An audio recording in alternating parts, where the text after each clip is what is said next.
আসসালামু আলাইকুম। দেশ বিদেশ টিভি থেকে হুসেন বলছি। আমার চ্যানেলে সবাইকে স্বাগতম। আপনারা হয়তো অনেকেই মনে করতে পারেন এখন সবচেয়ে আরামে আছে বিএনপি। তারা মাঠ দখল করে আছে, আওয়ামী লীগ মাঠে নাই। সুতরাং ফাঁকা মাঠেও গোল দিতে পারি, এইরকম একটা অবস্থা।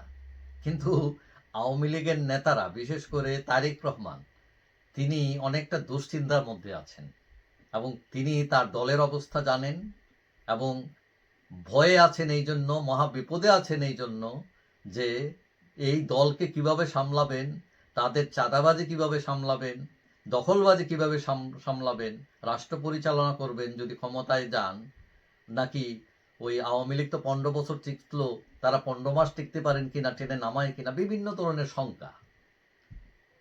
কয়দিন আগে বিএনপির এক নেতার ভাই আমাকে বলল যে তার ভাই নাকি তাকে বলছে যে এই যে এইবার 200 কোটি টাকা কমের মধ্যে কামাইতে হবে তাকে।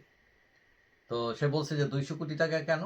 সে বলল যে এই যে আওয়ামী লীগের আমলে যে আমরা কত বিপদ গেছে, প্রতি মাসে ওসিকে 1 লাখ টাকা করে চাঁদা দেওয়া লাগছে, আওয়ামী লীগের লোকজনদেরকে টাকা দেওয়া লাগছে, দিয়ে এলাকায় থাকা লাগছে, ব্যবসা বাণিজ্য করা লাগছে, এখন এই টাকা তো সুদে আসলে তুলতে হবে এবং তার টার্গেট হচ্ছে 200 কোটি টাকা সে বানাবে।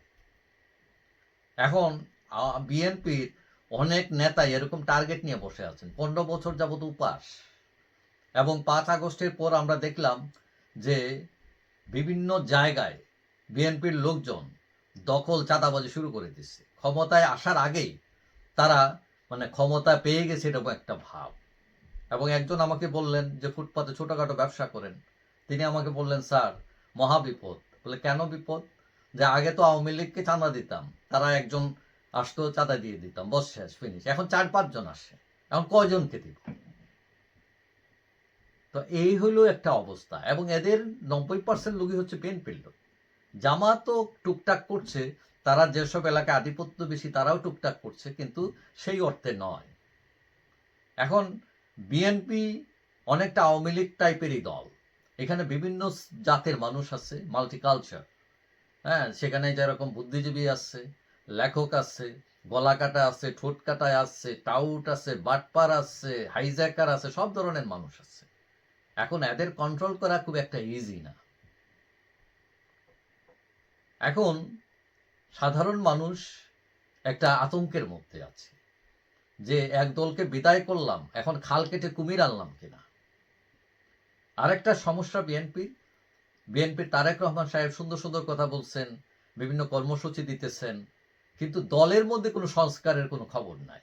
ওই পুরনো বস্তা পচা লোকজনই আছে, নতুন সৎ আদর্শবান নেতৃত্ব তৈরি হয়নি দলে। তারপর এই 15 বছরে বিএনপির তার সাংগঠনিক অবকাঠামো একদম ভেঙে পড়ছে।